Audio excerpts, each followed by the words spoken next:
I'd like the board liaison to review the meeting procedures and protocols.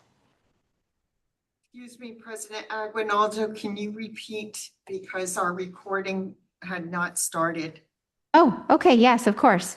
Terry, am I ready to go? Yes. Okay. Starting over.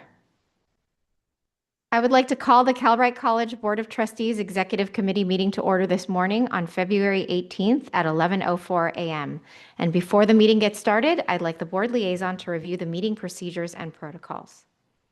Good morning and thank you for joining us. I am Terry Lucas, the board liaison at Calbright College. You can follow our meeting agenda on board docs and the link can be found on our website, which is calbright.org/board. For attendees who wish to make public comment in person, please fill out a public comment card and either submit to me here in NorCal or to Laura in SoCal. For attendees who participate remotely, please use the Q&A feature on Zoom to address the board for up to 3 minutes. Public comment should be used to address today's agenda. A reminder that this board meeting is being recorded. Thank you.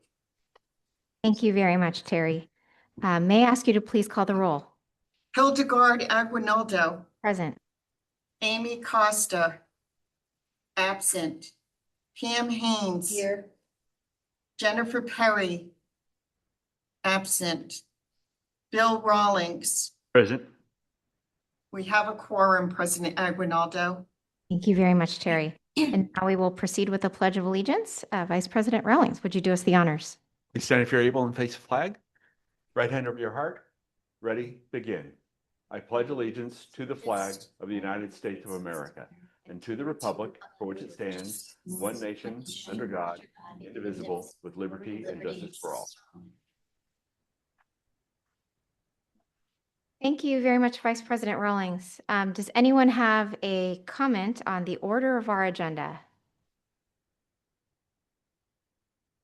All right, hearing none, we'll hop into my president's report. Good morning, members of the Calbright Board of Trustees Executive Committee and everyone attending with us today. We have a significant and important agenda ahead, so I'll keep my remarks brief to allow us to focus on the work before us. I also want to ensure that our president and CEO has a time to share the significant progress Calbright has already made in 2026, progress that's made possible by the dedication of our faculty, staff, leadership, and most importantly, the achievements of our adult learners. As I looked at the many agenda items that we have today and the range of updates and actions that this board will hear and consider, I recognize that many throughout the Calbright community are approaching this meeting with strong perspectives, sincere concerns, and deep hopes for the college's future. I've heard from many of you directly, and I appreciate the care and commitment that motivates that engagement. At the same time, our fiduciary and governance responsibility as a board requires us to look not only at today, but to the long-term strength and sustainability of Calbright, so that we can continue serving our working age adults who rely on this institution now and those who will depend on it in the years and decades ahead. We all share a common commitment to our students. It is that shared commitment that must also guide our discussions and our decisions today and beyond. As we move through today's meeting, I want to affirm that this board is here to listen thoughtfully as we carry out our fiduciary responsibilities with great care, and also to uphold the vision, mission, and promise of the college. So again, you have my commitment. We will listen carefully, and we will act in the best interests of Calbright and the students who count on us. And with that, I'd like to turn the meeting over to our president and CEO. Good morning, President Aguinaldo and members of the Board of Trustees Executive Committee. It is a privilege to join you today and to provide updates as we continue advancing Calbright's mission, serving California's adult learners and demonstrating to policy, education, technology, and workforce leaders across California why our institution is both distinctive and essential in this moment.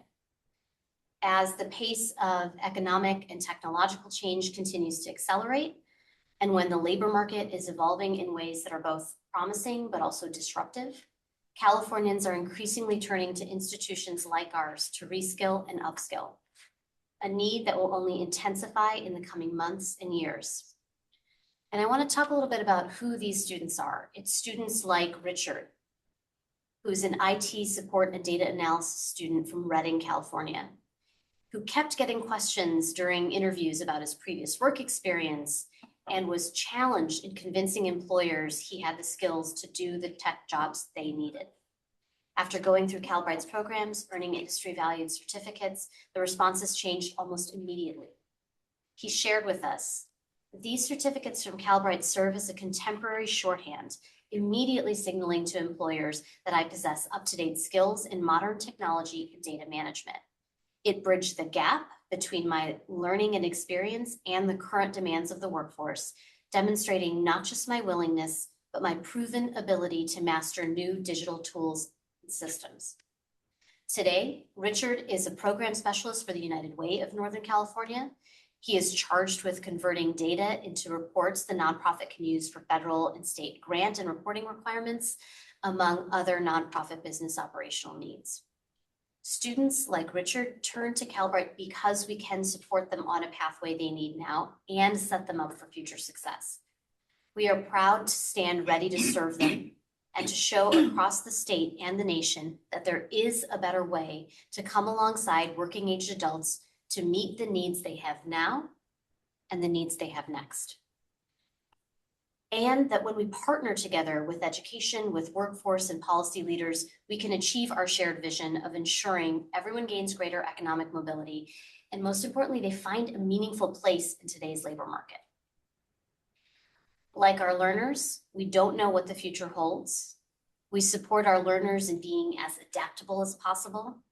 And Calbright's faculty, staff, and leadership also understand what it means to be adaptable and to face uncertainty head on.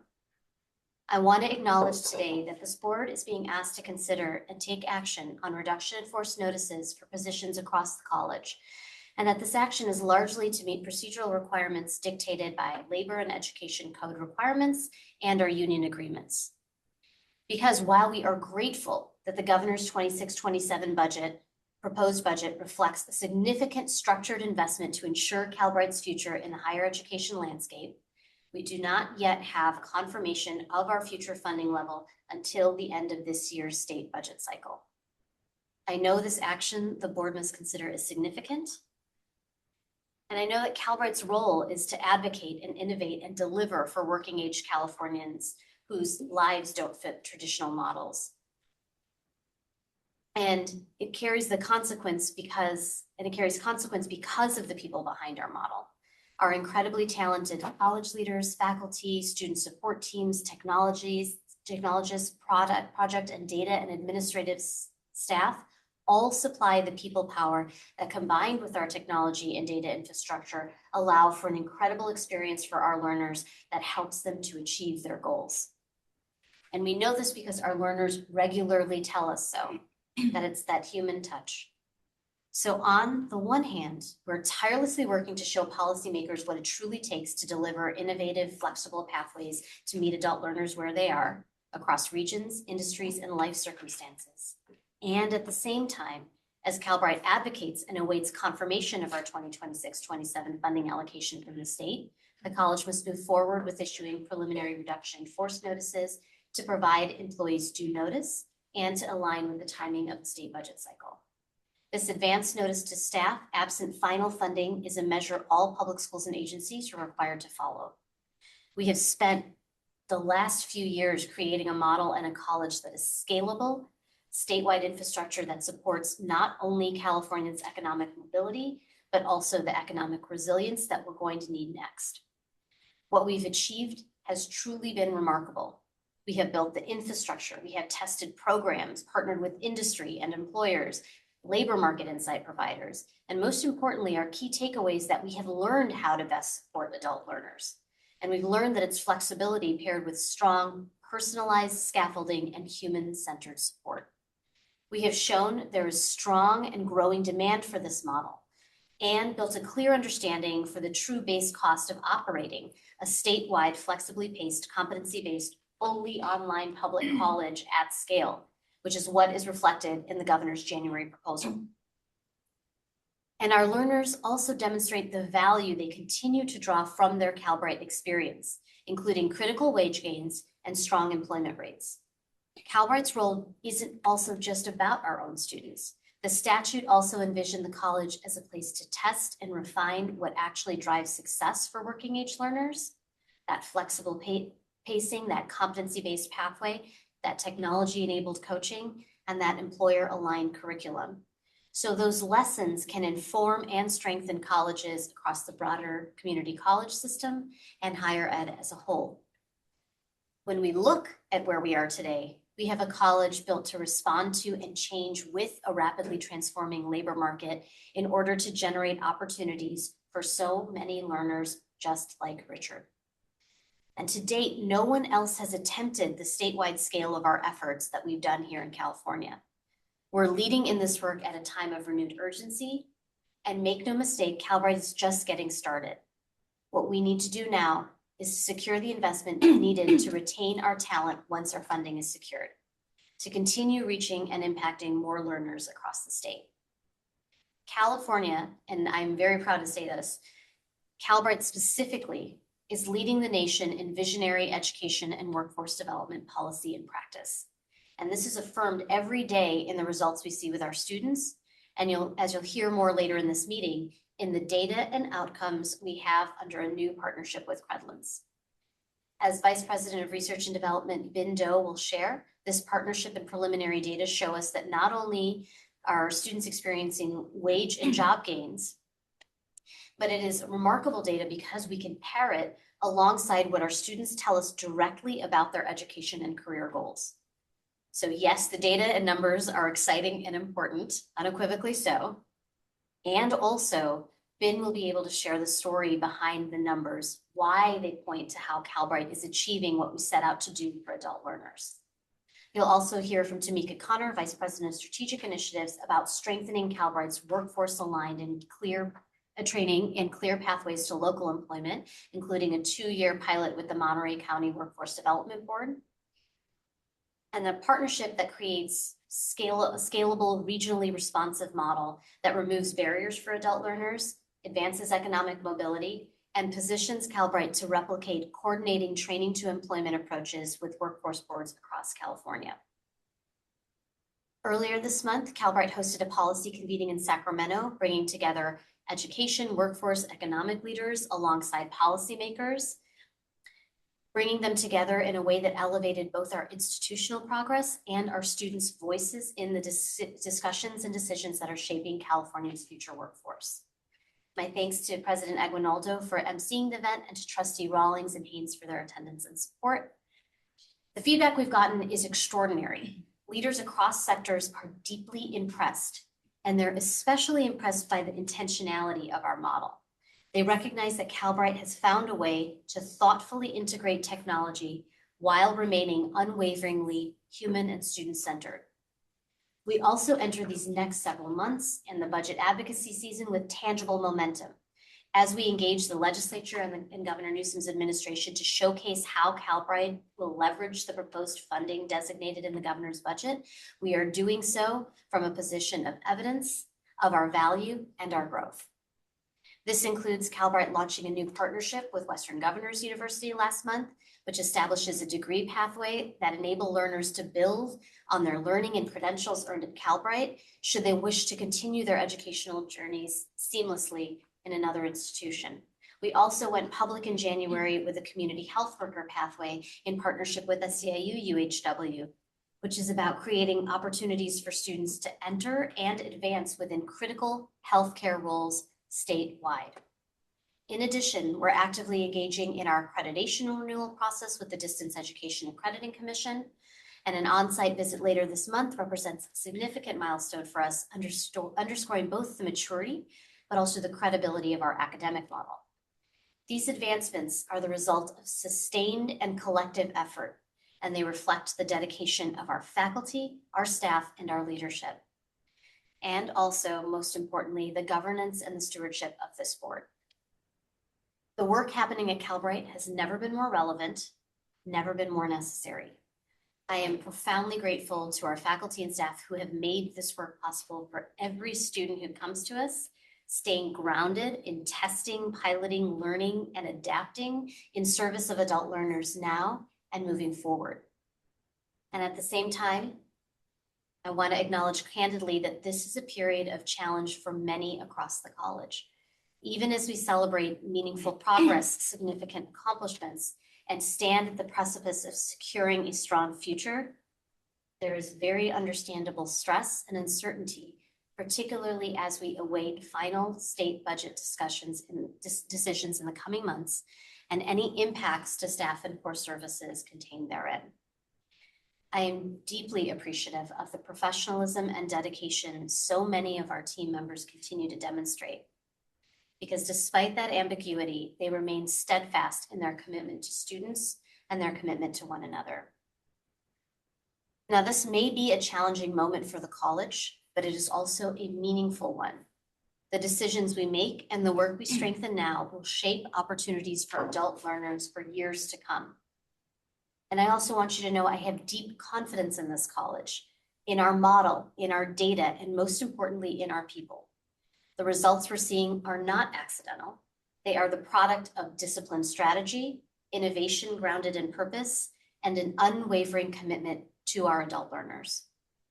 This season requires courage, but in many ways, it's a lot of the same courage that was required to build something California had never done before and now so clearly has, and something that California continues to need. I want to thank you for your engagement, your trust, and your belief in this mission. And with that, I will conclude my remarks and turn things back over to President Aguinaldo. Thank you. President Menon, thank you very much.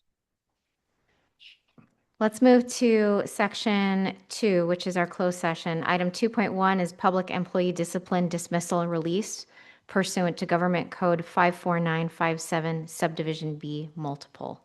Is there any public comment on the closed session items? There is no public comment. Thank you very much, Terry. We expect to return from closed session in approximately 30 minutes. See you then.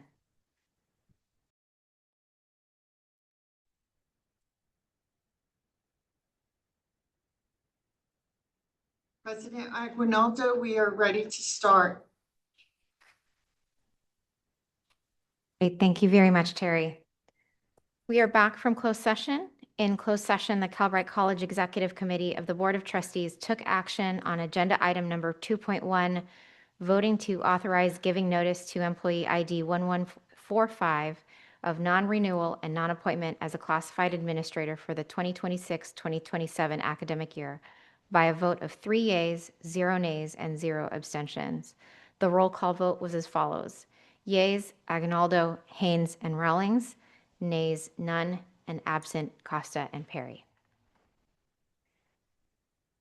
Okay. At this time, let's move to the consent agenda. Do any trustees wish to remove an item from the consent agenda for discussion or separate vote? Hearing none, any public comment? There is no public comment. Thank you, Terry. At this time, I'll take a motion. Move approval. Thank you, Haynes. Thank you, Rawlings. Terry, may I have the roll, please? Hildegard Aguinaldo, Aye. PM Haynes. Aye. Bill Rawlings. Aye. Motion passes with 3 yeas, 0 nays. Thank you very much, Terry. Let's move to our action agenda. Item 4.1 is adoption of resolutions number 2026-1, 2026-2, 2026-3, and 2026-4 authorizing layoffs. For that, I will pass it to Wanda Daniel, our legal counsel. Morning, President Aguinaldo and members of the Executive Committee, Board of Trustees. This item seeks authorization of the Board of Trustees to lay off classified personnel and other named personnel in the attached resolutions due to lack of work and lack of funds, lay off academic personnel due to reduction or discontinuance of and non-reappoint certain educational administrators effective June 30th, 2026. The Calbright Board of Trustees may reduce or discontinue classified services and terminate the employment of affected classified employees lack of work, lack of funds. A Wanda, discontinue. I think your mic is going in and out because you have to go closer to the mic. I'm There you go. sorry. Thank It's- you. The Calbright Board of Trustees may reduce or discontinue classified services and terminate the employment of affected classified employees due to a lack of work or lack of funds, discontinue academic services and terminate the employment of affected academic personnel due to a reduction or discontinuance of a particular kind of service, and determine that an educational administrator is not to be reemployed or reappointed to his or her administrative position upon the expiration of the current appointment. Due to the current uncertainty regarding the level of funding to be allocated to Calbright College in the final budget for the upcoming fiscal year 2026-2027, Calbright administration is recommending a reduction in classified services for the ensuing fiscal year due to a lack of work or lack of funds, a reduction in the or discontinuance of particular academic services for the ensuing fiscal year, and the non-renewal or non-reappointment of identified educational administrators. The positions identified in the attached resolutions were identified with the goal of maintaining core operations with the least amount of impact upon student learning.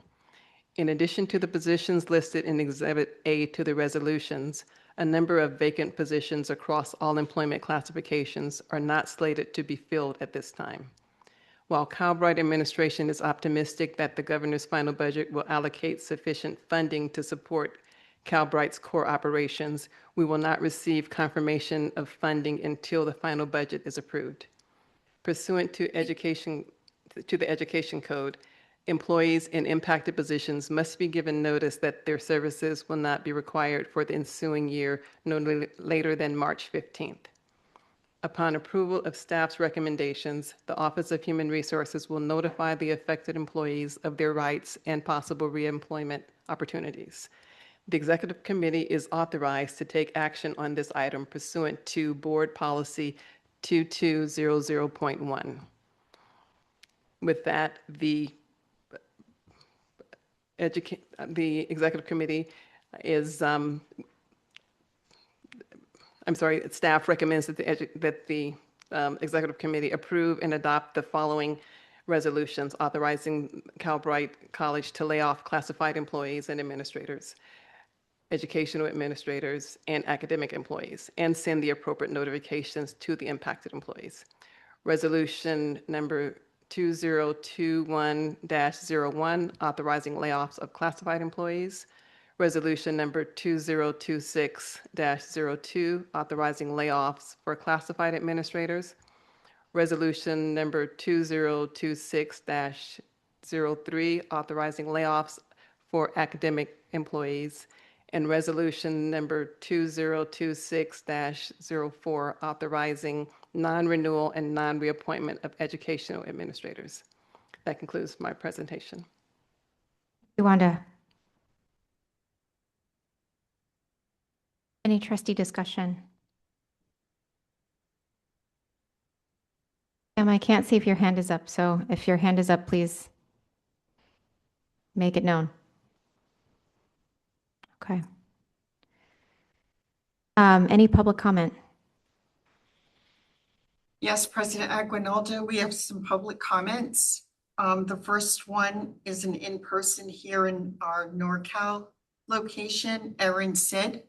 Erin, you have 3 minutes.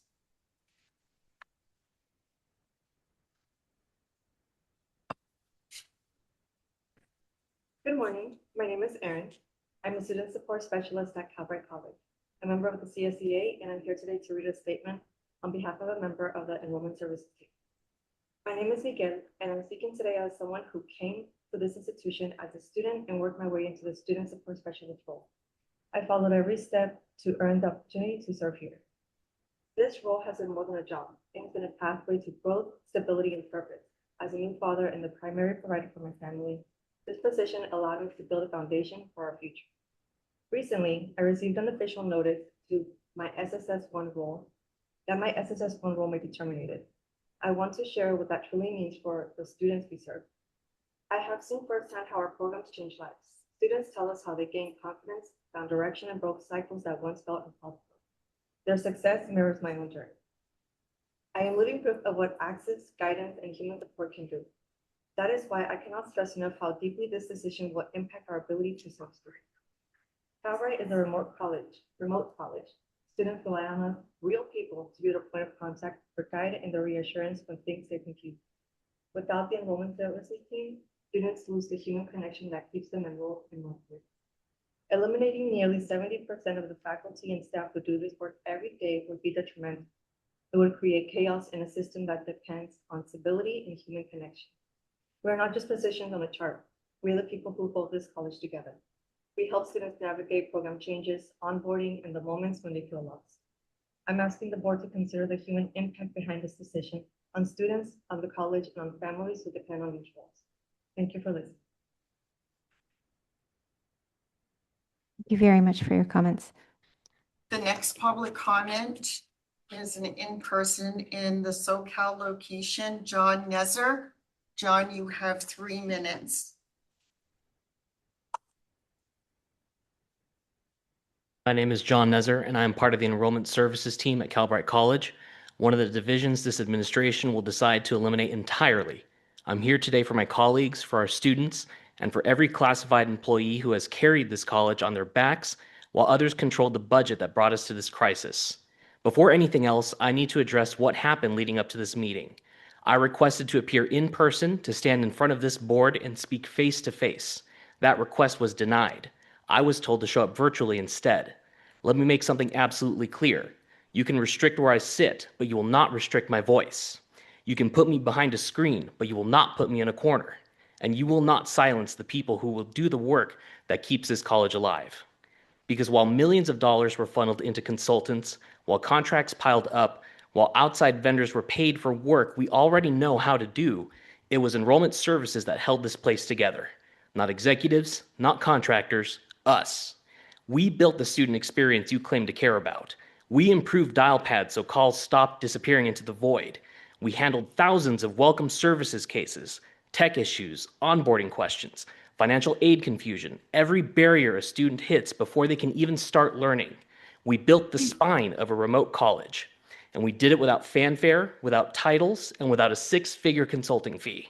We did it because students need us. Take the Pinnacle contract, $121,000 for outside virtual training focused on virtual presentation techniques. Meanwhile, I, the student support specialist you're now laying off, co-created and co-led real conflict resolution training based on my prior police dispatching experience. The training was ready to scale across the Success Division. It was grounded in the work we do every single day. And what happened? It died the moment layoffs began. That's what happens when internal expertise is dismissed. Students lose the people who actually understand them. Because here's the truth that leadership hates to admit. Enrollment services is the part of this college that is closest to the people Calbright was built for. We're the ones who help students reset Chromebooks at 8 a.m. before work. We're the ones who sneak an onboarding into somebody's only free hour in between jobs. We are the ones who listen when a student says they'll miss their assignments because they're planning their wife's funeral. Executives do not do this work. Consultants do not do this work. We do. If this division is eliminated, 30 Calbright will have more seconds. managers and executives than student-facing staff. A remote college cannot function like that. A student-centered college cannot function like that, and a publicly funded institution should not function like that. We're not asking for special treatment, we're demanding honesty. You cannot claim to serve students while eliminating the division that serves them most. And whether I'm allowed in the room or forced onto a screen, whether my login will still work tomorrow or not, I will keep saying this. Our work matters, our students matter, and you will not silence us. Thank you. Time, thank you for your public comment. The next public comment is from Cindy Ordaz in our SoCal location. Cindy, you have 3 minutes. Good afternoon, Board of Trustees. I'm here today in solidarity with Calbright classified staff as a fellow classified employee from Santa Monica College. I know exactly how they feel after receiving layoff notices, especially on such a large scale. But one of the most heartbreaking things about this is not just the layoffs themselves, it's how it's being handled. We've experienced the lack of humanity and the lack of communication from management who act as if their decisions don't directly impact the stress, mental health, and livelihoods of these employees. What's happening at Calbright is not just unprofessional, it is a blatant disregard for the rights and the dignity of workers. Employees are ambushed with calendar invites and pulled into one-on-one meetings about being laid off without notifying CSEA, their union, or without union representation present. How do you think those employees feel? Leave was deducted upon final paycheck in ways that appear to conflict with Ed Code, without reconciliation or an opportunity to verify, and without offering a payment plan. How are those balances confirmed? How do employees defend themselves if they are being separated at the same time? At the same time, classified work is being outsourced through contracts from what we're hearing, while the administration claims financial hardship. And classified employees were even prevented from meeting once a month as a union. Even today, executive board members were denied the ability to come here and advocate, to participate in the most basic form of participatory governance, something that is contractually and legally protected. This is not simply poor communication. It is a failure of leadership and a breach of contractual obligations. I would even call it union busting. Much like what we see nationally when due process is ignored, what we are witnessing here is a disregard for guaranteed rights, employee rights. In our case, due process is embedded in a signed collective bargaining agreement. It's not optional, it's binding. So this is not just about the finances, it's about the accountability piece. And this is so unacceptable. It's how do we maintain this level of unprofessionalism in higher education? The administrative structures have been prioritizing 30 seconds. salaries for years, and then they're being balanced on the budget on the backs of the most vulnerable workers, especially while contracting out their work. These employees are the heartbeat of the college, the very people you praised earlier. They have families and they have needs. They are Calbright's mission. So I have to ask, did this board approve the decisions to contract out? Are you aware that employees were told their unverified leave balances were incorrect right before separation? Are you comfortable with how this administration is conducting themselves? Time. Not Thank you for your comment. holding them accountable. Thank you.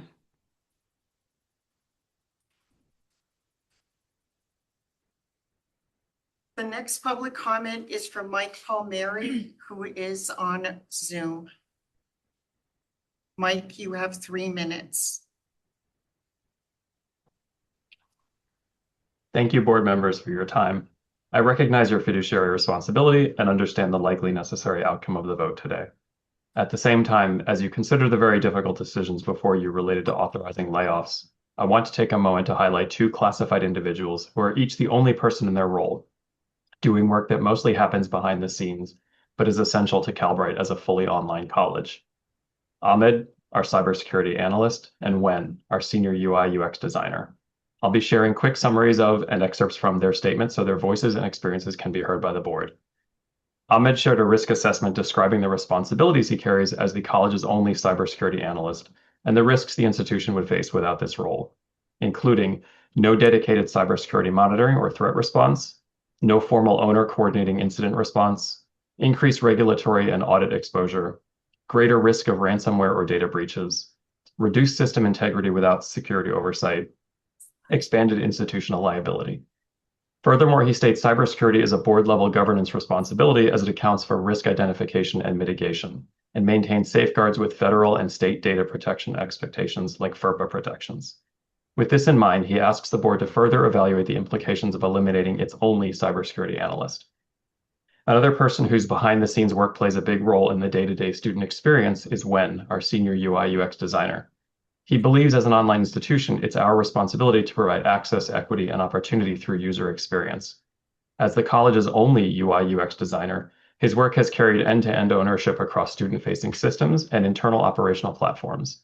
His work includes strategic alignment, accessibility considerations, workflow optimization, and cross-functional product governance.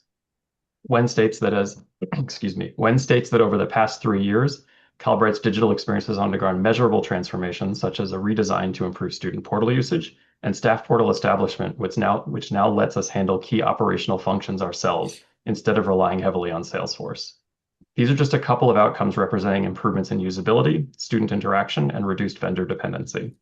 Lastly, Wen points out that his role provides high value at a relatively low cost, and eliminating it would lead to higher expenses by requiring outside vendors or contractors to do this work. Thank you for the opportunity to share these voices and to highlight the very people whose work supports our students every day behind the scenes here at Calbright. Thank you for your comment. Next, we have Maria Reynoso in our SoCal location. Maria, you have 3 minutes.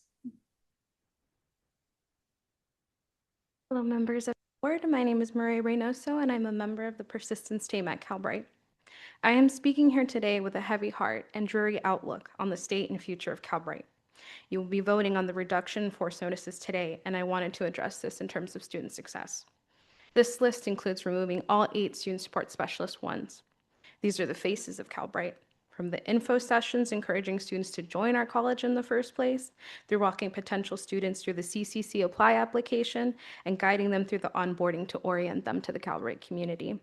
They do all this while reminding each student that we, the staff, will be there every step of the way. These are the incredibly graceful and patient staff that you are reducing come July 1st. This list also includes removing all student support specialist 2s, one of which is the sole specialist for admissions. Can you imagine that? A community college with no admission support? This list also includes removing all student life staff, the staff that has built the infrastructure for our virtual community, a place we advertise in the onboarding, a place we tell our students to consider as family. This entire unit, gone. This is just 14 out of 58 classified individuals who would be receiving a reduction in force notice based on your vote today. To see time and time again in these meetings, student success this, student success that, I ask you, what is student success going to look like if the ecosystem that allows it to exist is gone? I take pride in the work that I do, and I am so proud of the work my coworkers do day in and day out, but for the last year, I've not been proud of Calbright. And it breaks my heart. I came into this institution several years ago, bright-eyed and full of wonder, excited to see the magic, excited to see what this could be, and now I'm here disappointed and disgusted by where we are now as an institution now driven by ego, blissful ignorance, and denial. We cannot say we are here for our students. We cannot state that we are hoping to make changes in their lives, while at the same time undermining the staff that makes this institution so invaluable. How can I look at my students and tell them we want a better future for them? How can I say we're supporting non-traditional learners who seek to build a better life for themselves and their families when this very institution who makes this promise is my employer who is dishonest at best and manipulative at worst? I ask the board, what do I say to my students who tell me maybe one day 30 seconds. Thank you.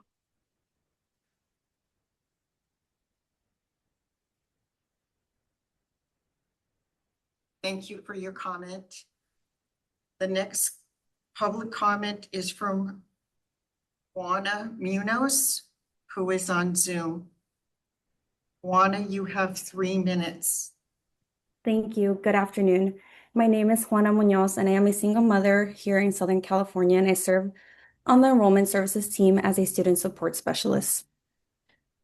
Both in my professional role and my personal life, I understand how much courage it takes to pursue education while balancing work, family, and financial responsibility. That perspective shapes how I approach my work every day.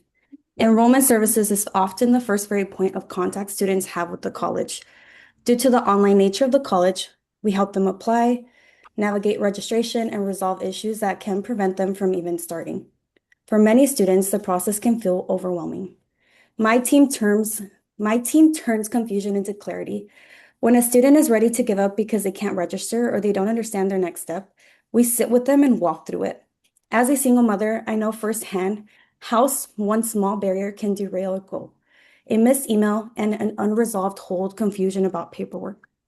Those things matter, and the work we do in enrollment services directly impacts whether students begin their educational journey whether they persist. excuse me, right now. However, we are facing a significant change. With the proposed reduction in force, I can foresee a path where only 7 remaining student-facing staff members have the capacity to provide the same level of access and care.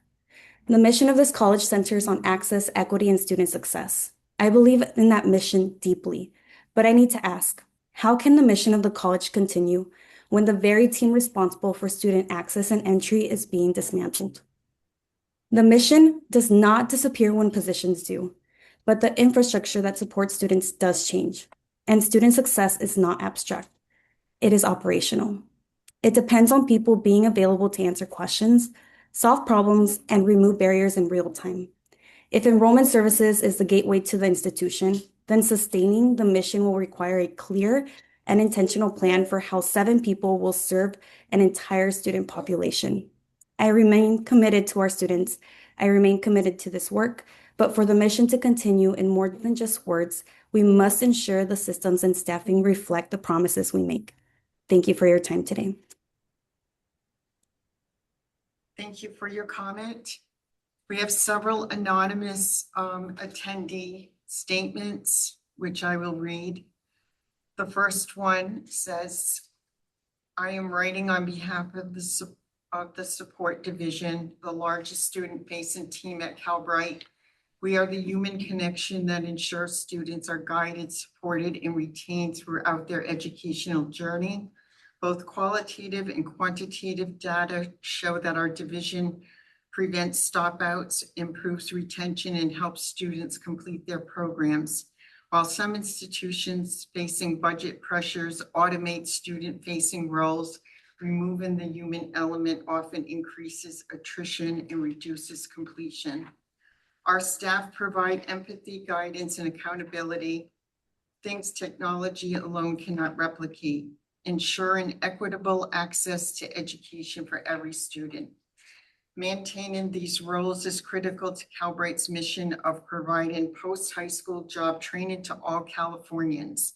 Significant reductions would alter the college and compromise the promise we make to students, flexible, human-centered support to help them succeed. Thank you. Thank you for that public comment. The next comment is, members of the board, I am a Calbright student. I urge you to vote no on the proposal to lay off 70% of Calbright's workforce. This is not just a budget decision. This is nearly 9,000 students who trusted this college with our futures.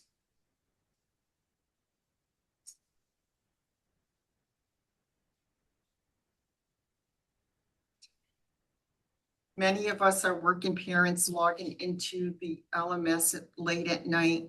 Many are first generation students trying to change our families' paths. We are here because we believe we would be supported. When you remove 70% of employees, you remove the people who answer our questions, guide us, and keep the LMS running. Calbright, for many of us, Calbright is opportunity. If support disappears, our progress stops.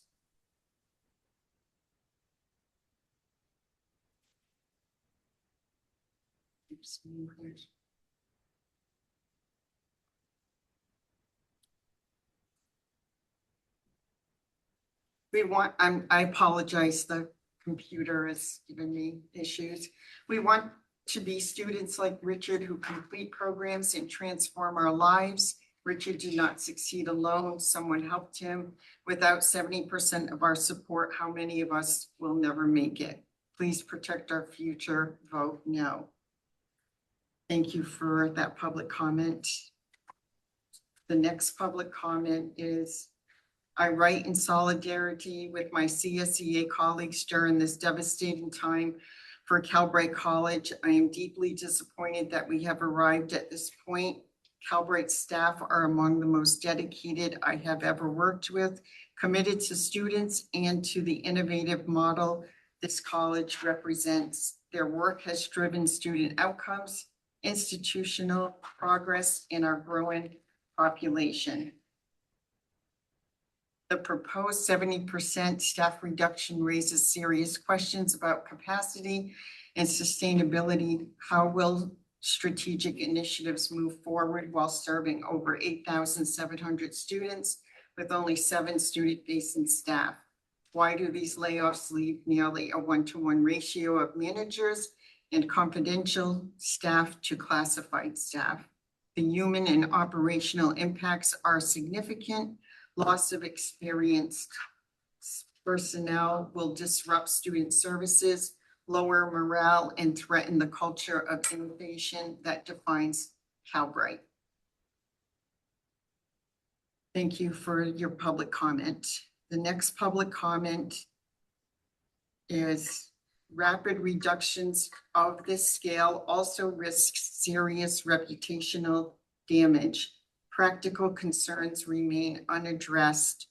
When will recalled staff return to the office and under what conditions? How will lost vacation and healthcare benefits be handled? How will remaining staff manage an unmanageable workload? These issues affect well-being, trust, and retention. I urge leadership to carefully consider both the immediate and long-term consequences of this poor planning. Our students, staff, and public mandate require a thoughtful, transparent plan that safeguards institutional capacity and preserves the mission we have worked so hard to advance. Thank you for your public comment.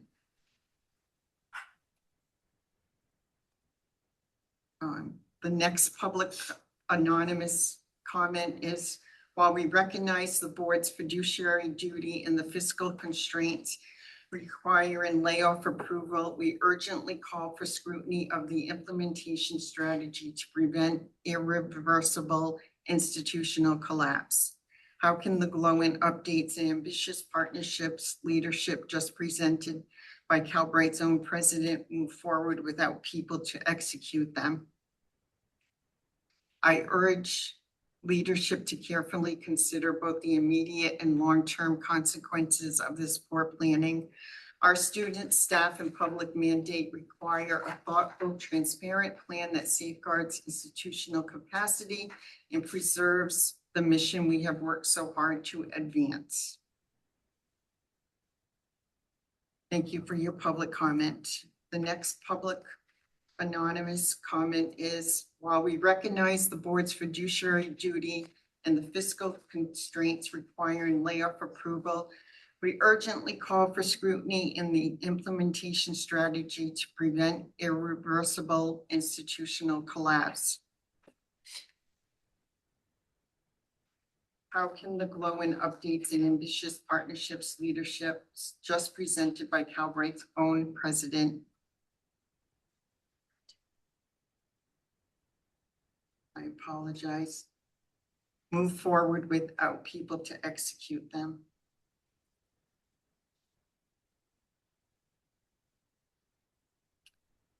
The proposed 69% staff reduction will devastate Calbright's capacity to fulfill its mission, with only 7 student-facing staff remaining to serve over 8,700 students, a staggering ratio exceeding 1,000 students per staff member.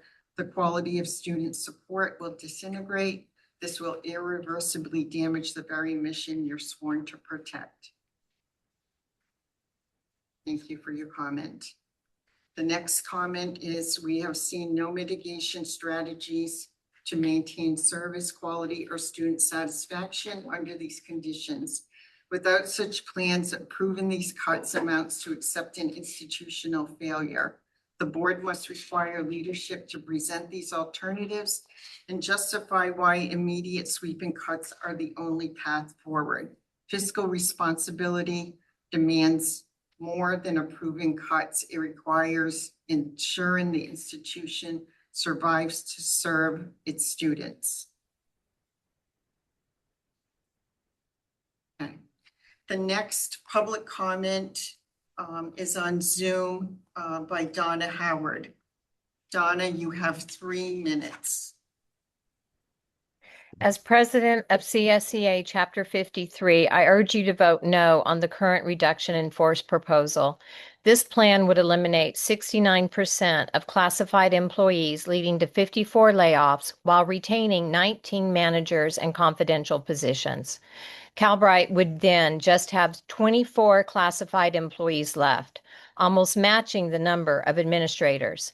With only 7 of those 24 in student-facing roles, how can we meet the needs of over 8,700 students? I am deeply concerned about the lack of communication from administration to employees, especially during this labor crisis. The lack of criteria and timeline for recalling employees have created anxiety and uncertainty. Most employees lack the financial resources to cope with 3 to 4 months of unemployment while waiting for news about their positions, leading to increased resignations.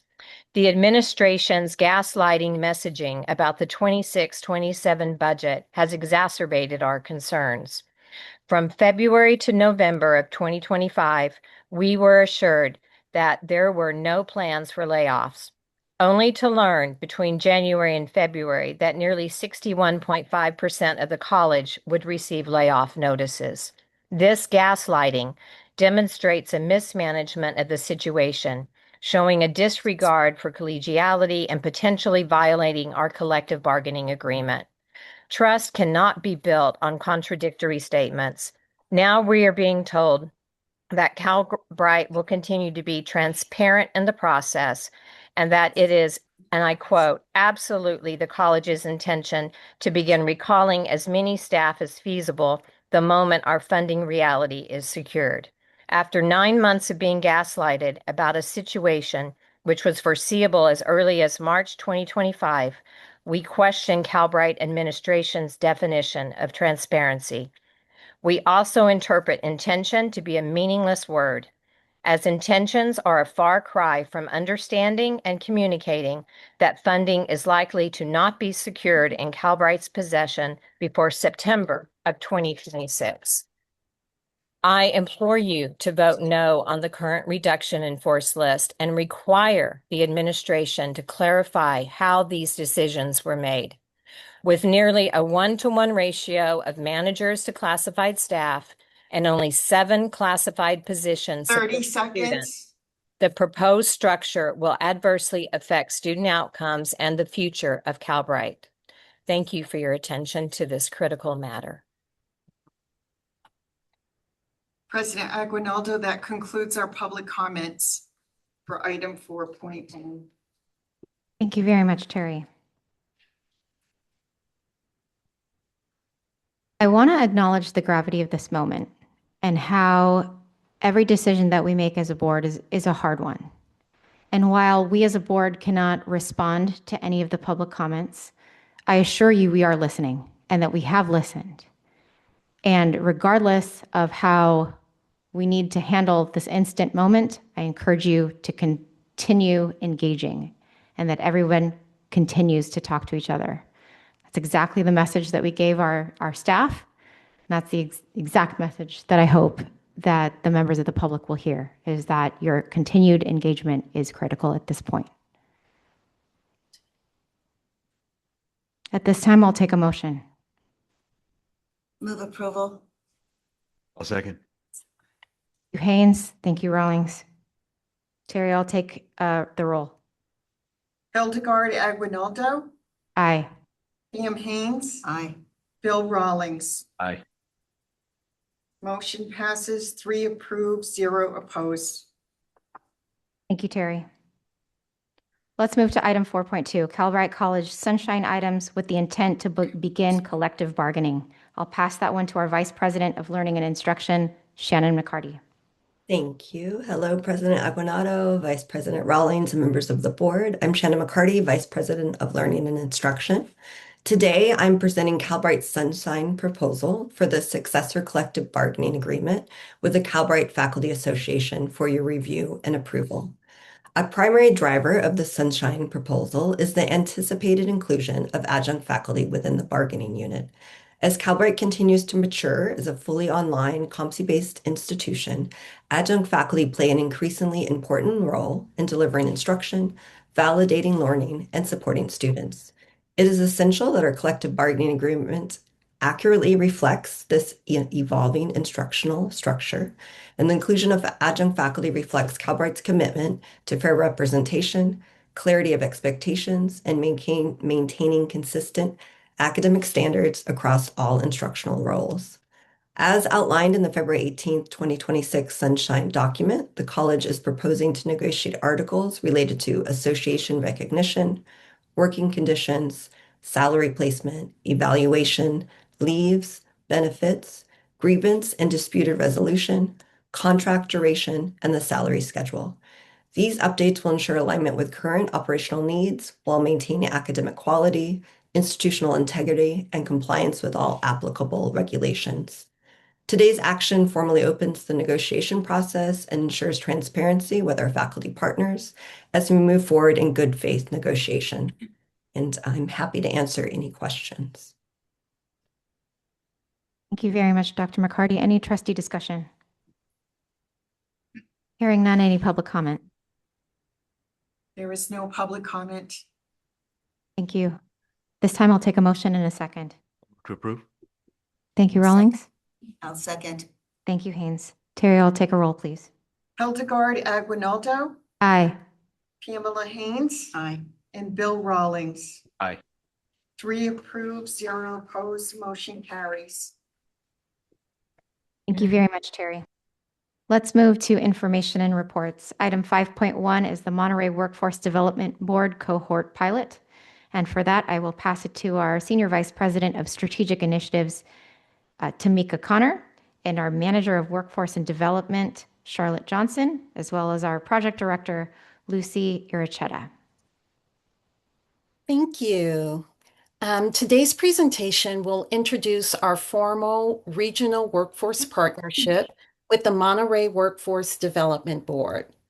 The Monterey Workforce Development Board is a business-led workforce organization appointed by the Monterey County Board of Supervisors. The board focuses on aligning workforce investments with priority industry sectors and employer demand. They leverage employer relationships, labor market intelligence, and workforce funding infrastructure.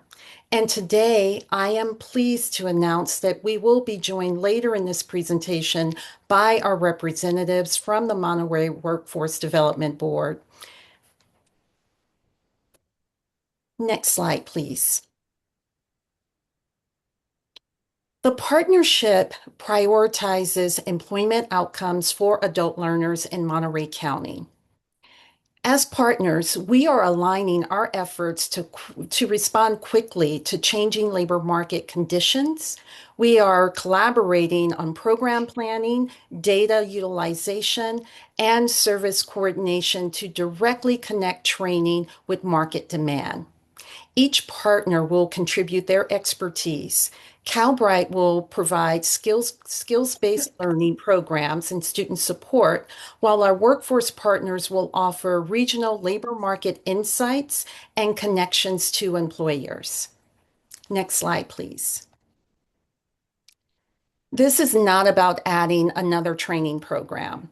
This is about building coordinated education to employment pathways in which workforce partners, employers, and educational providers like Calbright are aligned around shared outcomes.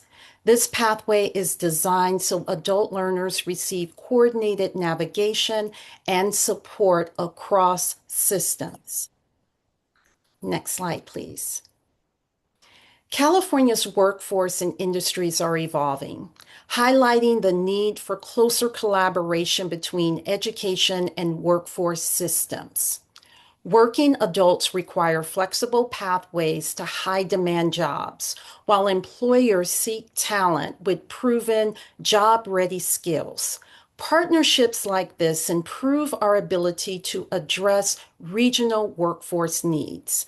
As a statewide online institution, Calbright is well positioned to connect regional workforce priorities with flexible skills-based education. These aspects are important because we meet with working adults across the state who are supporting families and contributing to their communities, yet still cannot access stable, higher wage careers. Many are balancing multiple jobs or transitioning from rapidly changing industries. Many have workforce experience but no formal credentials. What we consistently hear is not that education needs to be easier, but it needs to be possible.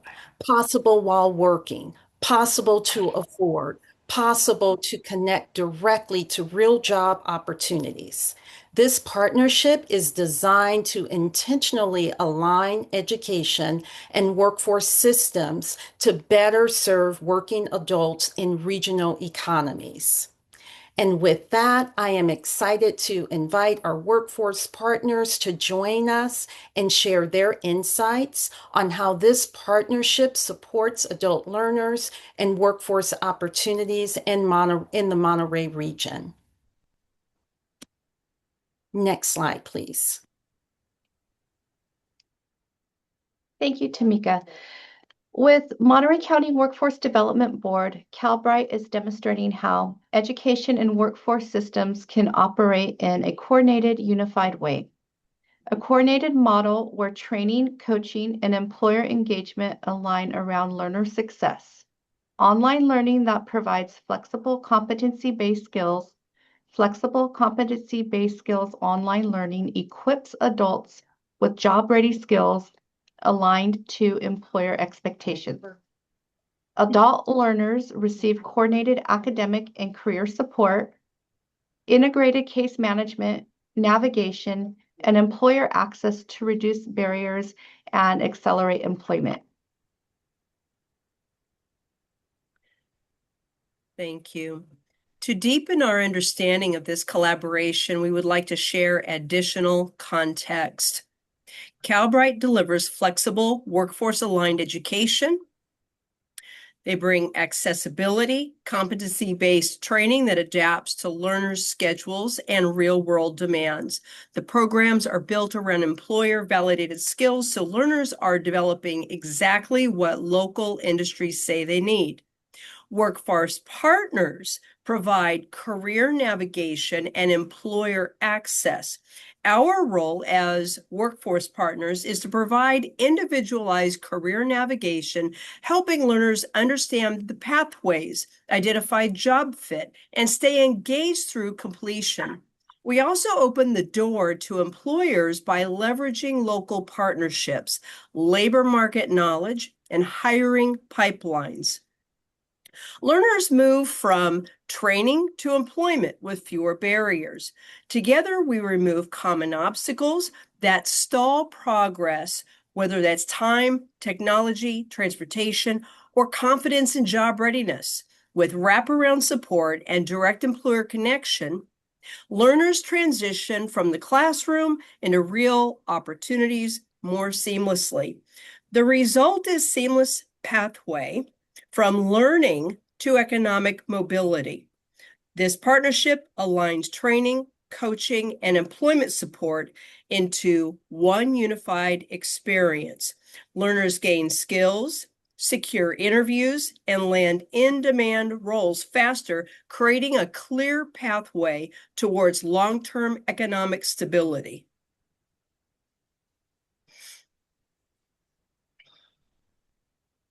As a part of our services, participants complete skills, personality, and aptitude assessments to better understand their strengths and identify aligned career pathways, and to equip career coaches with immediate insight for tailored support. We know training alone doesn't change lives. What change outcomes is how training is delivered and who supports the learner along the way. When flexible, skills-based education is paired with wraparound workforce support, completion rises, hiring accelerates, and economic mobility becomes real. Together with our partners, we offer wraparound services and academic support that play a critical role in learners' persistence, program completion, and job placement outcomes.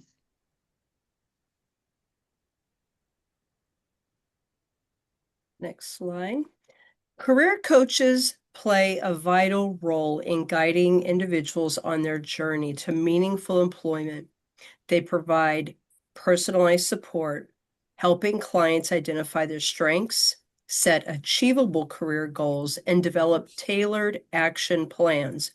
By offering one-on-one coaching, resume reviews, interview preparation, career coaches serve as a trusted advisor, equipping job seekers with the tools and confidence needed to navigate the job market effectively. Each workshop focuses on equipping participants with practical tools, actionable strategies, and the confidence to excel in today's competitive job market. From mastering resumes and interviews to developing a personal brand and navigating online job platforms, these sessions provide valuable insights to help participants unlock their full potential. We develop strong employer partnerships to create smoother recruitment pathways by matching skills to employer needs. Thank you. Next slide, please. Thank you. Again, this regional approach strengthens employer pipelines, aligns education with a better understanding of current labor market demand, and uses existing resources more effectively. Next slide, please. We will use the data, shared learnings to improve and strengthen our work to eventually expand this approach to other regional networks with workforce partners. Next slide, please. What does success look like? More adult learners completing workforce-aligned credentials, stronger connection between training and employment, and again, expansion of regional partnerships using a similar framework. I want to close by thanking our workforce partners for their collaboration and our Calbright workforce development team and cross-functional teams such as research and development and learning and instruction for their continued subject matter expertise and support in advancing this work. This concludes our presentation, and again, thank you. Thank you very much, Tamika, Charlotte, and Lucy for that presentation. Is there any discussion among the trustees? Any public comment? There is no public comment. Thank you, Terry. We will move to item 5.2, Alumni Impact and Credlens Results from Bindo, our VP of Research and Development, and Kate Smolkin, our VP of Engagement, the VP of Engagement at Credlens. Hi, good afternoon, President Aguinaldo, Vice President Rawlings, and other members who may be joining online. I'm Bindo, VP of Research and Development, and I'm joined actually via Zoom today by Adrian Cooper, Credlens Vice President of Operations and Chief of Staff. Kate was not able to make it, but we do have Adrian here with us. In today's presentation, we have the tremendous privilege to provide you with the latest information on Calbright's strategic approach to improving our non-degree credential data collection. So you see on the board here, Calbright's mission is to, of course, increase economic mobility and close equity gaps for California's working adults who face barriers to attending traditional forms of higher education. Calbright has continuously sought to track graduate labor market outcomes, including wage gains, jobs attained, and successes beyond labor market metrics. I'm excited to be here today with updates following the October 2025 Board Executive Committee meeting, when we were able to share the news of our pilot collaboration with Credlens and our shared approach for improving data measurements. In this next slide, you'll see fundamental to achieving this mission is the telling of the story and understanding our students, who they are and why they choose Calbright. So we know that historically, over 72% identify as part of the BIPOC population. The median age of our students is roughly 39 to 40 years old. And we know that 1 out of 4 indicate that they've experienced recent job loss or reduction in hourly wages, and 1 out of 4 are caregivers. We also know that based on various surveys, qualitative data gathered, and what our students tell us, students choose Calbright because of our flexibility, cost, and alignment to their workforce outcome goals.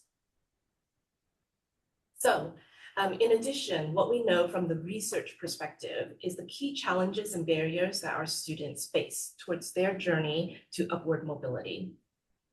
What we see are these systemic barriers, including severe time constraints, basic needs, digital resources, social capital, and meaningful skills and credentials and certifications. And how do we approach upward mobility? And what do we need to understand or measure to know if Calbright has moved the needle? We've put together a work group and have now defined upward mobility as this meaningful progression towards improved social and economic opportunity, stability, and agency for individuals within their community. And as you see on the right-hand side, some guiding principles that help ground us in our approach as we consider what is important to measure and to capture. For instance, prioritizing individual learner realities is central to our human-centered ethos. And we also want a framework that uses both direct and indirect measures. This is central to our integrated and holistic approach and model. We don't view wage as the only measure. We want to look at skills gained, the confidence gained, and agency as well. So with those guiding principles in mind, click one more time, what we have is this multi-pronged approach in order to measure student success. These include programs and services, ongoing student surveys, and targeted studies such as our alumni impact. And what you see on screen right now is one of the first dimensions that we do capture, which is satisfaction. Of course, we mentioned earlier that there is a Calbright impact study. This study was sent to over 1,300 of our alumni in late fall of last year, and we received almost a 40% response rate. And of those students who responded, 90%, when asked, have you recommended Calbright to a friend, indicated that yes, they did. Some of you may recall and notice that this is a higher percentage than some of the previously shared NPS data, which surveyed current student experience, which was above 40% over the past number of years. In addition, we see that accessibility, flexibilities, skills acquisition, and student supports as some of the key tenets of our model that is identified as the primary drivers of positive sentiments in this analysis. So really great indicators here. Then we have skills acquisition and improvement. So if we go to the next slide here, we'll see that when it comes to skills acquisition and improvement, program completers tell us that Calbright programs have helped them improve not only knowledge in their field, also critical thinking, and has helped them to be able to use these skills, the tools, and the techniques that are needed in their jobs. When it comes to wages, we also want to know the wage outcome. And based on the recent study that we conducted last fall, we're seeing that the median wage differential for alumni is roughly $4 per hour post Calbright programs. Annually, this translates to over $8,000 in annual increased earnings, which is roughly comparable to a healthcare premium in California. And through the Credlens partnership, we were now able to see employment rates of our alumni post-completion. We were able to work with Credlens to match student information with their employment. And on this slide here, I've highlighted with the red box 2 columns, the 6 and 12 months post-completion data. And what we're seeing is that for the students that Credlens was able to match at the point of completion, we could see that we're at or above 80% employment rates for those alumni 12 months post-completion. So again, 12 months after the students are completing Calbright, 80% of those students are employed. This is very exciting news for us, data that we have not been able to see in this type of view before. And we will continue to build on this data set and hope to be able to continue to enhance these findings in the months to come.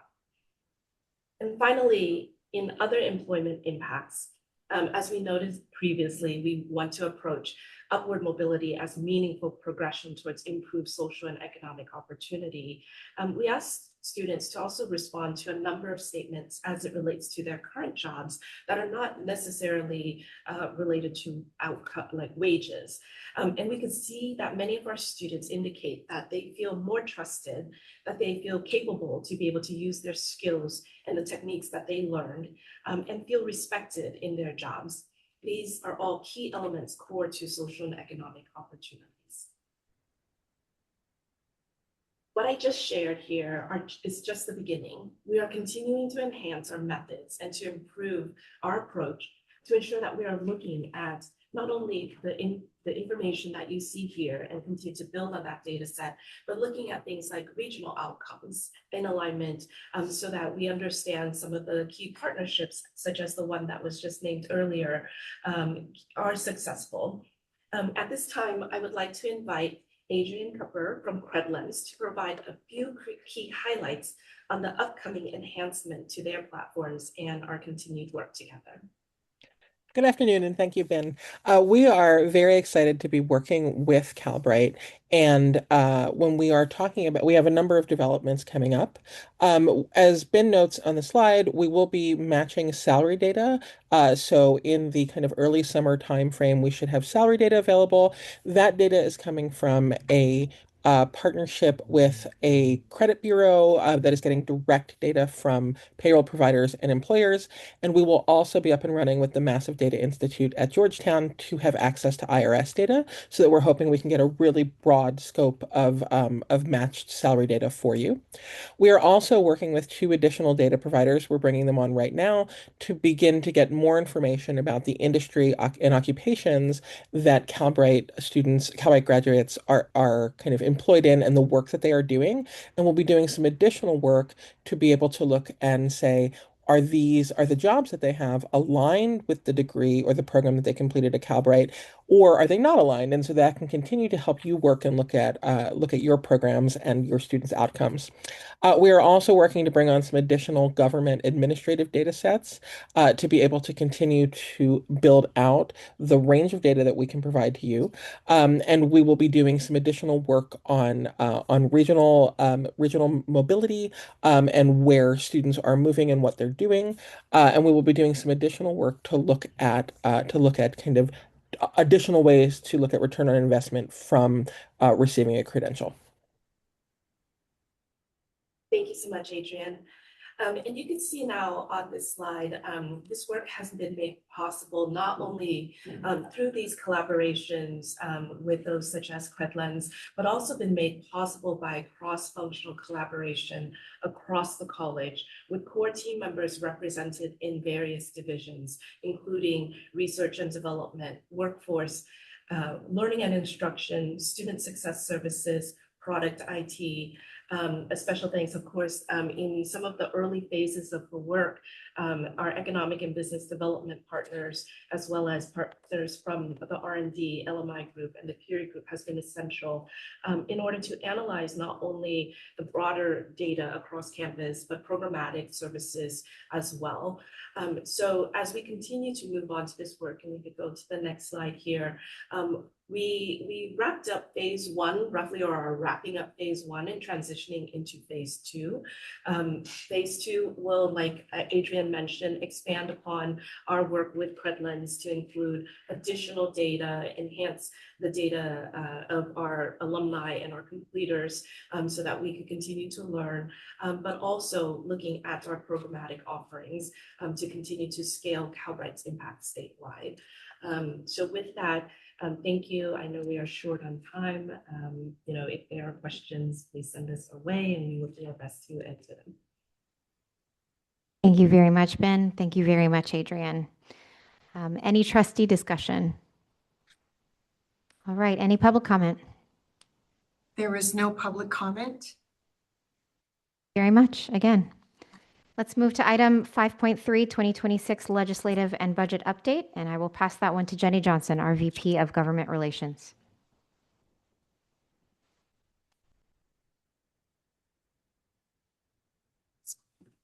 Good afternoon, President Aguinaldo, Vice President Rawlings, and members of the Board of Trustees. My name is Jenny Johnson, Vice President of Government Relations. It's good to be with you today.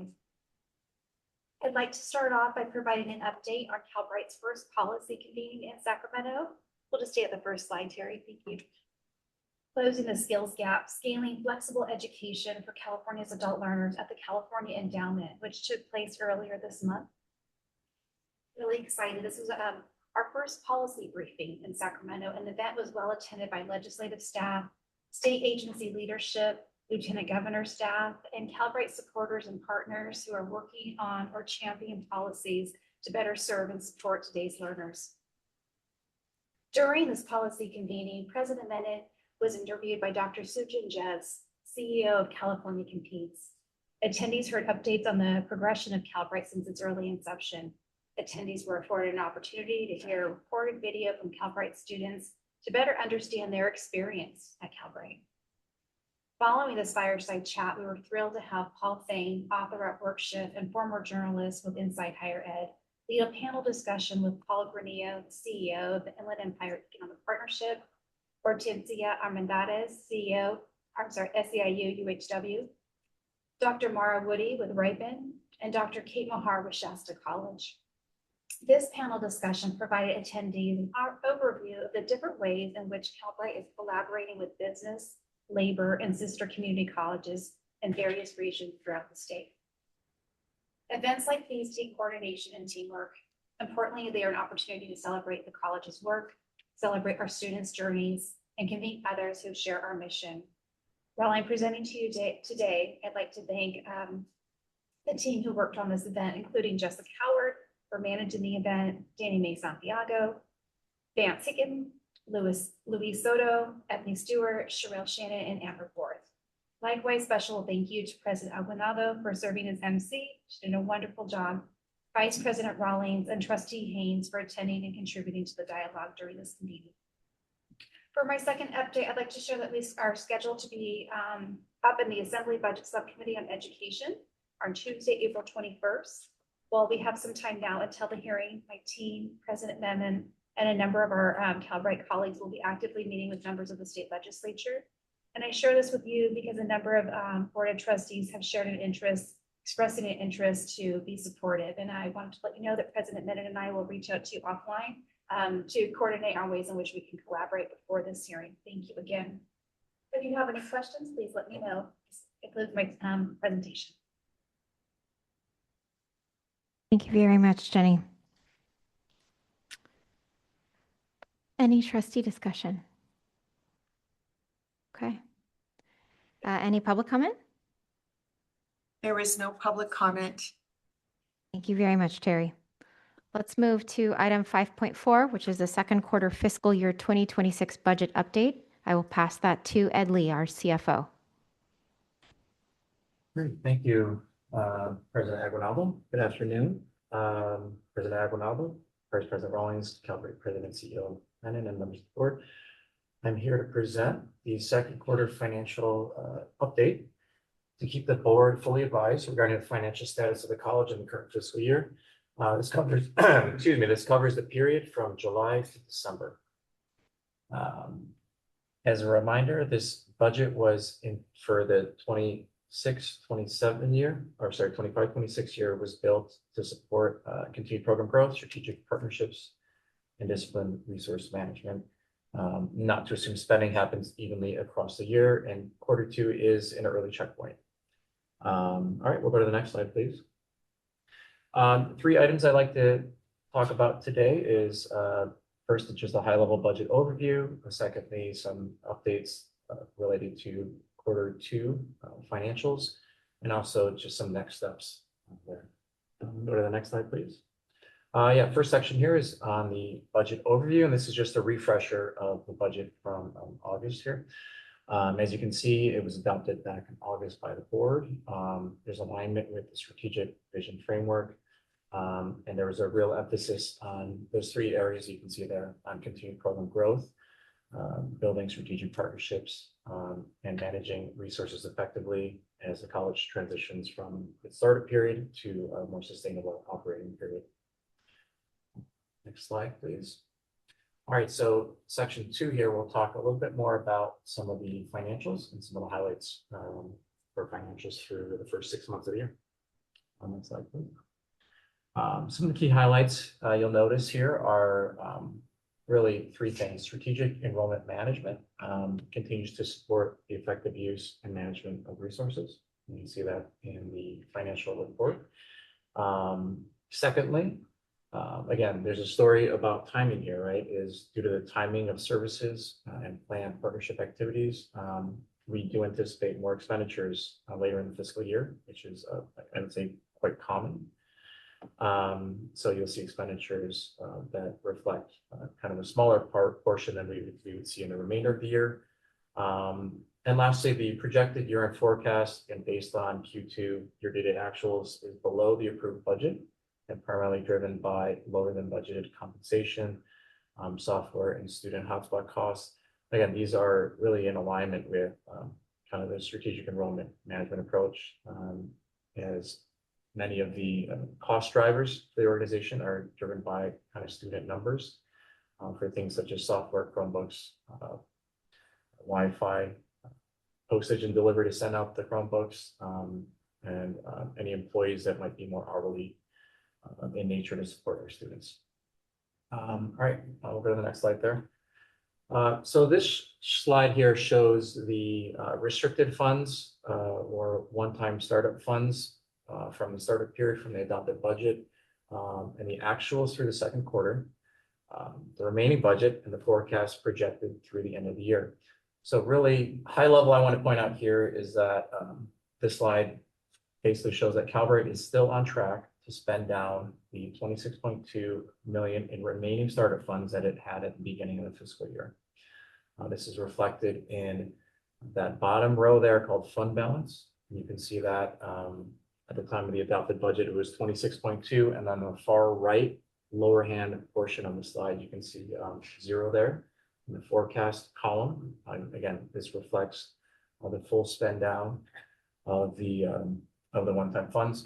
I will note on this slide and also on the next one, we'll see shortly that the local revenues, again, that is primarily the interest, the investment income generated from the college's reserves. And again, at this time, they are both, the restricted funds is trending higher than the adopted unrestricted fund portion.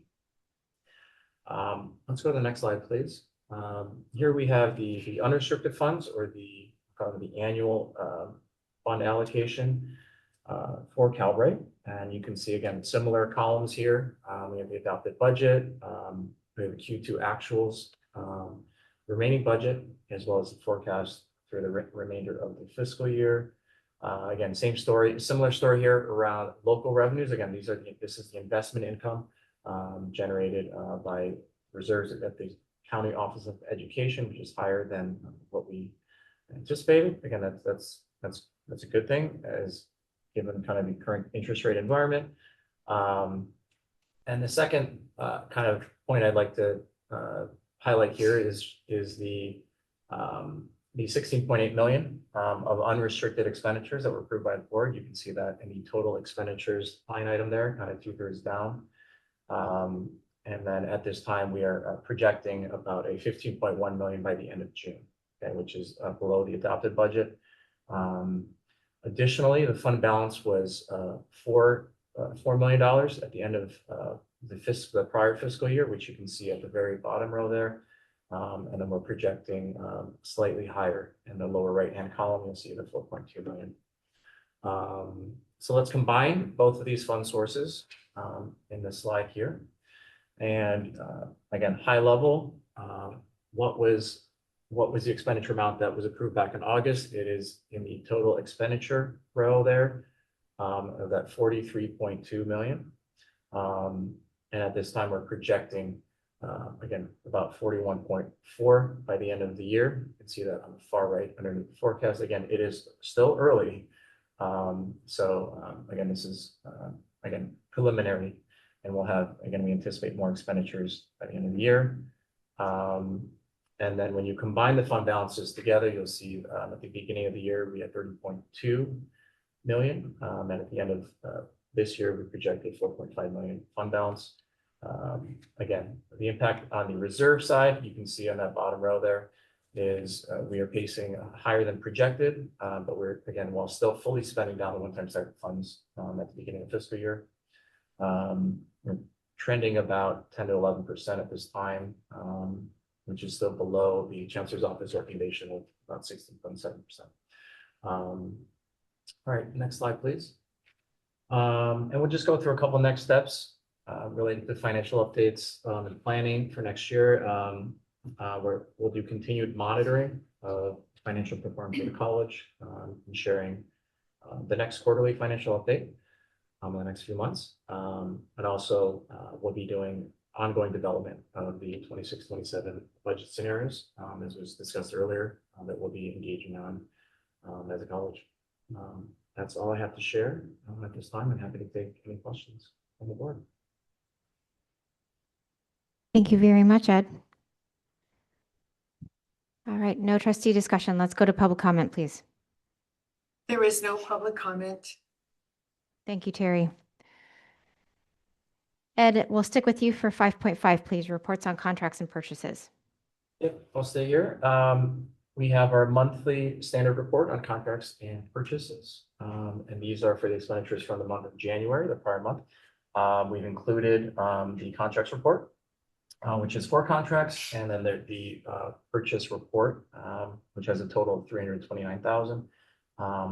At this time, happy to take any questions about either of those 2 topics. No trustee questions. Any public comment?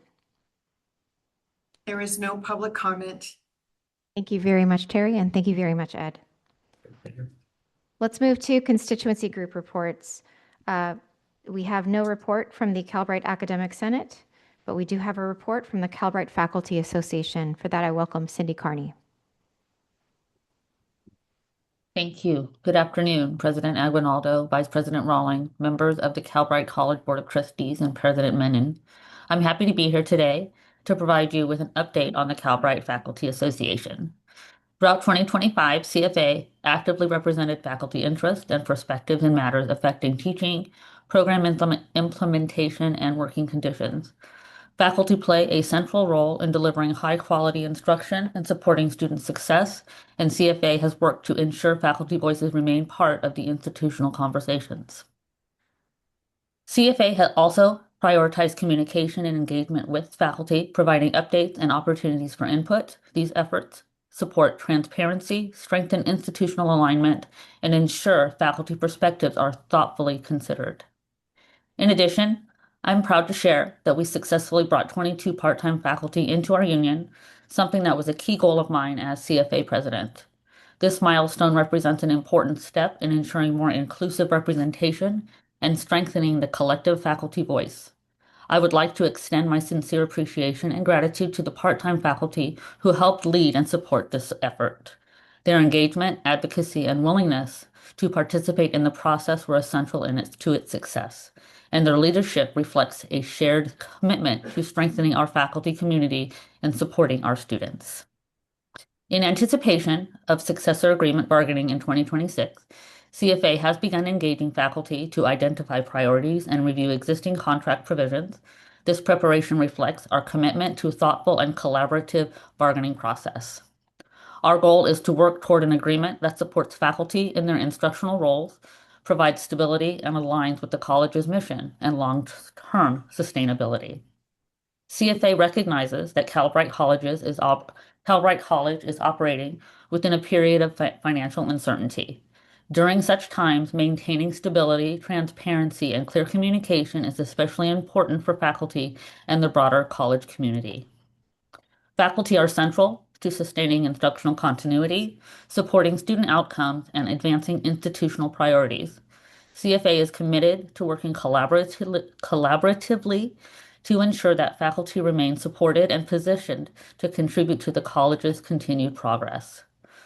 As successor agreement bargaining begins, CFA looks forward to engaging in a constructive process that balances institutional realities with the need to maintain fair, equitable, and sustainable working conditions for faculty.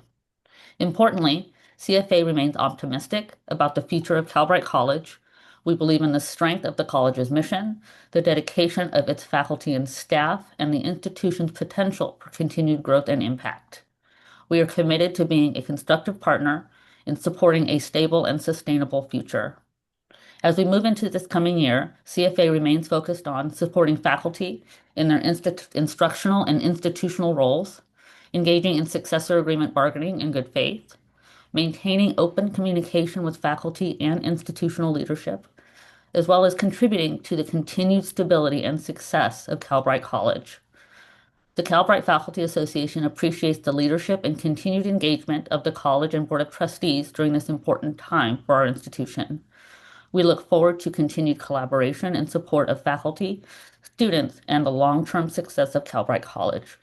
CFA remains committed to a shared goal, ensuring that Calbright continues to provide meaningful educational opportunities supported by strong, stable, and engaged faculty. Thank you. Thank you very much, Cindy. We have no report from the California School Employees Association, but we do have one from the Associated Students of Calbright College. I will pass that to Christopher Perez, a student engagement specialist who will present on behalf of Cole Kindred. Good morning, President Menon, Board President Aguinaldo, Board Vice President Rowling, and the Board of Trustees. I'm here to present the ASCC constituent report on behalf of Cole Kindred, ASCC President. My name is Cole Kindred, and I am honored to continue serving as the 2026 President of the Associated Students of Calbright College. I remain deeply grateful for the trust placed in me by the Calbright student body, and I am committed to leading with transparency, accountability, and a strong focus on student advocacy. First, I want to officially congratulate Amna Jara, Manager of Student Life and Alumni Relations, on achieving her Doctorate of Education. Her commitment to student government and our students make our virtual campus feel like home. February has focused on strengthening operational consistency and sustaining momentum following initial onboarding and leadership alignment. ASCC officers have continued to establish clear communication practices, define responsibilities, and expand engagement efforts across the Calbright community. Collaboration with ASCC advisors, Calbright staff, and student leaders remains central to ensuring effective governance and responsive student support. The Student Engagement Plan continues to guide ASCC's priorities. Building on successful initiatives launched earlier in the term, ASCC is maintaining high-impact engagement strategies while evaluating opportunities to enhance participation, accessibility, and student connection. One such initiative is Blues Clues, an ongoing daily Slack engagement campaign designed to encourage students to explore Calbright's digital spaces, discover campus resources, and interact more frequently across student channels. By placing short prompts and interactive posts through various Slack channels, the campaign supports increased visibility, participation, and a stronger sense of community. ASCC remains committed to preserving proven practices, addressing areas for improvement, and responding thoughtfully to student feedback. These guiding principles will continue to shape our work as we advance into the coming months. I look forward to providing regular constituency reports that highlight progress, initiatives, and student perspectives. Thank you for your continued support of student leadership and its vital role in enhancing the Calbright College experience. And that will conclude my report. Thank you very much, Chris. Item 7.1 is our public forum. Terry, are there any members of the public who wish to be heard?